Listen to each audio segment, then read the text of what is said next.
I'm Jack, 30M, and I need to share my story. I've been in a relationship with Tiffany, 28F, for the past 2 years. We met through mutual friends at a party and hit it off immediately. Both of us had our fair share of failed relationships in the past, so we were cautious at first. But as time went on, we grew closer and fell deeply in love. Tiffany and I don't live together, but we try to see each other as often as possible. Our careers keep us busy, but we always make time for each other. We talk every day, either on the phone or through messages. My friends think Tiffany is great for me, and her friends seem to like me too. Everyone says we're perfect for each other. For Tiffany's birthday last month, I decided to surprise her with plane tickets for a week-long vacation together. I was so excited to spend quality time with her and show her how much she means to me. When I gave her the tickets, she was thrilled.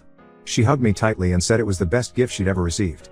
We spent the next few weeks planning our trip. We chose activities, looked up restaurants, and talked about all the fun we'd have. Tiffany seemed just as excited as I was.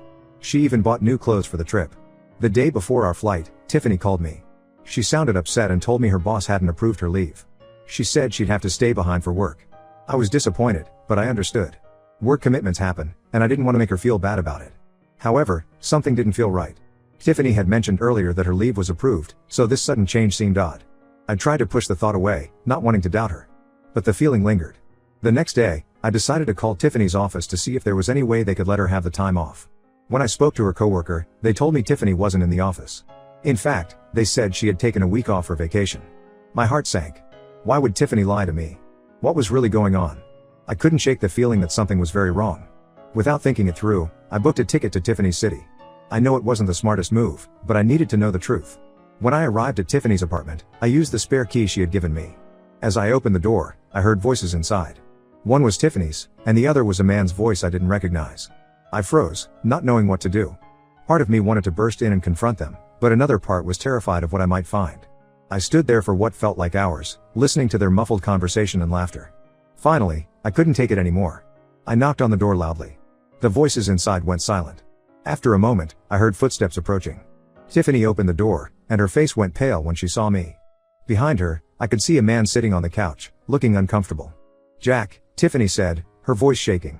"What are you doing here?" I couldn't speak. I just stared at her, then at the man on the couch, then back at her. Tiffany started to stammer out explanations, but I couldn't hear her over the sound of my heart pounding in my ears. Finally, I found my voice. "Who is he?" I asked, pointing at the man. Tiffany hesitated, then said, "This is Mark. He's a coworker." I looked at Mark, who couldn't meet my eyes. "Is this why you couldn't come on our trip?" I asked Tiffany. She didn't answer, which was all the confirmation I needed. I turned and walked out of the apartment, ignoring Tiffany's calls for me to come back and let her explain. I wandered the streets for hours, trying to process what had happened. When I finally checked my phone, I had dozens of missed calls and messages from Tiffany. I read through them, each one feeling like a punch to the gut. Tiffany admitted that she had been lying to me. She and Mark had been having an affair for months. She claimed it didn't mean anything, that she still loved me, but her words rang hollow. I didn't respond to her messages. Instead, I booked a flight back home. As I sat in the airport, waiting for my plane, I felt numb. The future I had imagined with Tiffany was crumbling around me, and I didn't know how to pick up the pieces. When I got home, I turned off my phone and shut myself in my apartment. I couldn't face talking to anyone, not even my closest friends. I kept replaying everything in my mind, wondering how I could have been so blind. After a few days, I finally turned my phone back on. Tiffany had left dozens more messages, alternating between begging for forgiveness and accusing me of overreacting. My friends had also been trying to reach me, worried about my sudden disappearance. I called my best friend, Jake, and told him everything. He was furious on my behalf and offered to come over. I accepted, grateful for the company and support. Jake arrived with food and beer, and we spent the evening talking. He listened as I poured out my heartbreak and anger. He didn't try to offer solutions or tell me how to feel. He just listened, which was exactly what I needed. As the night wore on, Jake suggested I block Tiffany's number, at least for now. He said I needed time to process everything without her constant messages clouding my judgment. After some hesitation, I agreed. It felt final, like closing a door on that chapter of my life, but also somewhat liberating. The next day, I woke up feeling slightly better. The pain was still there, but it felt a little more manageable. I decided to take Jake's advice and focus on myself for a while. I threw myself into work, grateful for the distraction. In the evenings, I started going to the gym, pushing myself physically to exhaust my mind. Slowly, day by day, I started to feel a little more like myself. But the betrayal still stings. I keep wondering if there were signs I missed, if there was something I could have done differently. The trust I had in Tiffany, and in relationships in general, feels shattered. I know I need to move on, but right now, it feels impossible. The future I had imagined with Tiffany is gone, and I'm left trying to figure out what comes next. I'm not sure how to trust again, or if I even want to try. For now, I'm taking it one day at a time. I'm grateful for friends like Jake who have been there for me. But I can't help feeling lost and broken. I hope that with time, things will get easier. But right now, every day is a struggle. I'm not sure what I'm looking for by posting this. Maybe just to get it off my chest, or to hear from others who have been through something similar. If you've made it this far, thank you for reading. Any advice or words of support would be appreciated. Update 1. It's been 3 weeks since my last post, and I wanted to give an update on my situation. First, I want to thank everyone who commented and sent messages of support. Your kindness has been a bright spot in a very dark time. The past few weeks have been a roller coaster. Some days, I feel like I'm making progress and moving forward. Other days, the pain hits me all over again, and I'm right back where I started. I'm trying to be patient with myself, but it's hard. A week after my last post, something unexpected happened. I received a message from Mark, Tiffany's coworker. He asked if we could meet to talk. At first, I was angry. Why would I want to talk to the man who helped destroy my relationship? But curiosity got the better of me, and I agreed to meet him at a local coffee shop.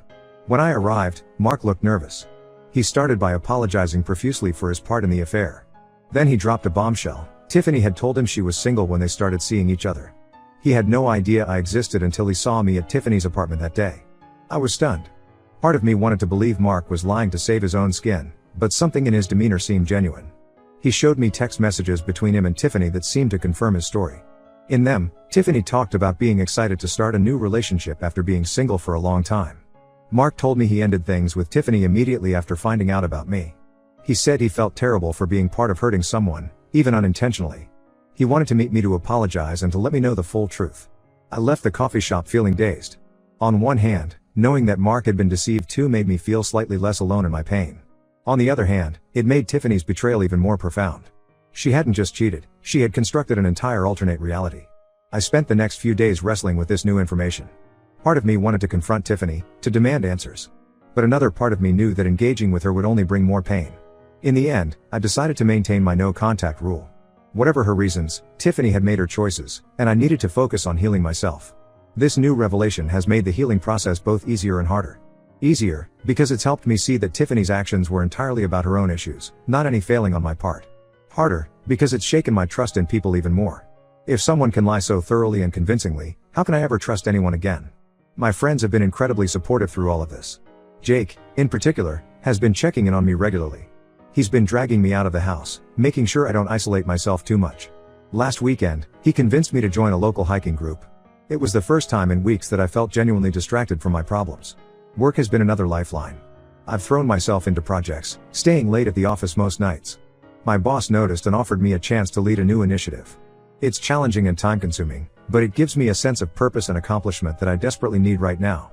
I've also started journaling, trying to process my thoughts and feelings. It's helping me track my progress and identify patterns in my emotions. On bad days, I can look back and see that I've had good days too, which gives me hope. One unexpected outcome of this whole ordeal is that it's brought me closer to my sister, Emma. We've always been close, but she lives in another state, so we don't talk as often as we'd like. When she heard about what happened with Tiffany, she started calling me every few days to check in. Our conversations have been a source of comfort and stability. Emma suggested I might benefit from talking to a counselor, and I'm considering it. The idea of opening up to a stranger is daunting, but I recognize that I might need professional help to work through this betrayal. As for Tiffany, she's made a few attempts to contact me through mutual friends. I've asked them to respect my wishes for no contact. Most have been understanding, but one friend, Lisa, keeps pushing me to hear Tiffany out.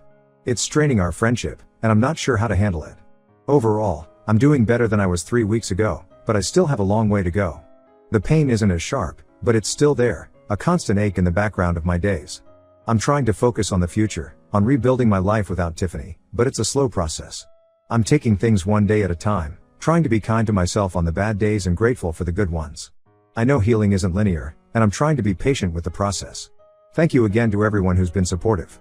Your words and stories have been a comfort. If anyone has been through something similar and has advice on moving forward, I'd be grateful to hear it. And if anyone is going through something like this now, know that you're not alone. We'll get through this. Update 2. It's been 6 months since my original post, and a lot has changed. I want to thank everyone who's followed my story and offered support. Your kindness has meant more than I can express. The biggest news is that I've moved to a new city for work. The company I work for offered me a promotion that involved relocating. At first, I was hesitant. The idea of leaving behind my support system was daunting. But after a lot of thought, I decided it was exactly what I needed, a fresh start. Moving has been challenging but rewarding. I'm in a new environment, meeting new people, and building a life that's entirely my own.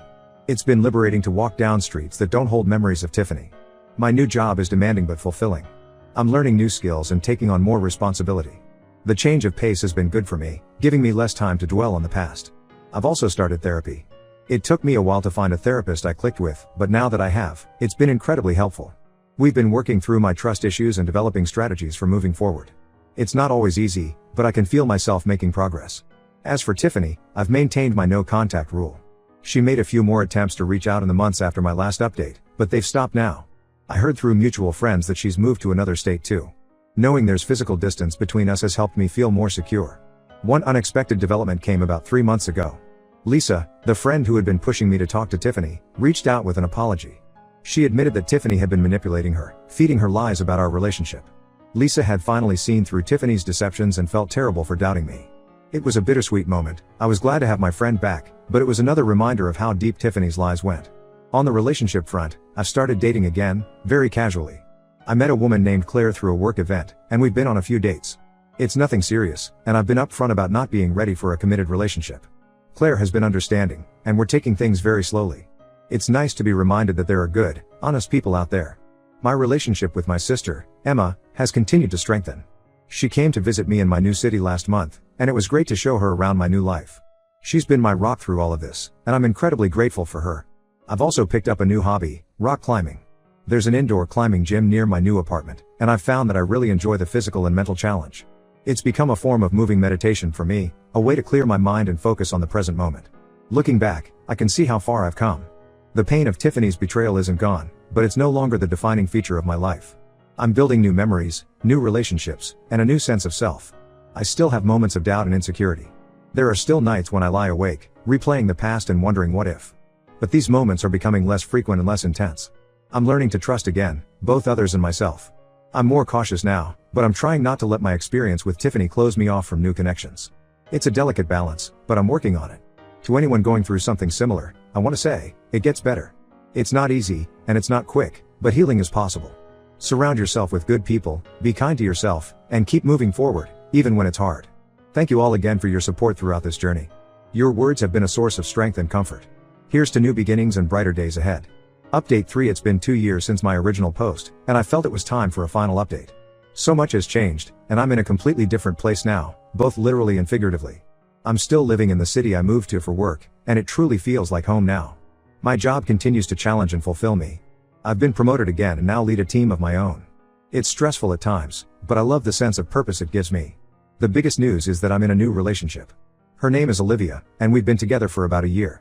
We met through my rock climbing hobby. She's an instructor at the gym I go to. Our relationship developed slowly and naturally, which was exactly what I needed.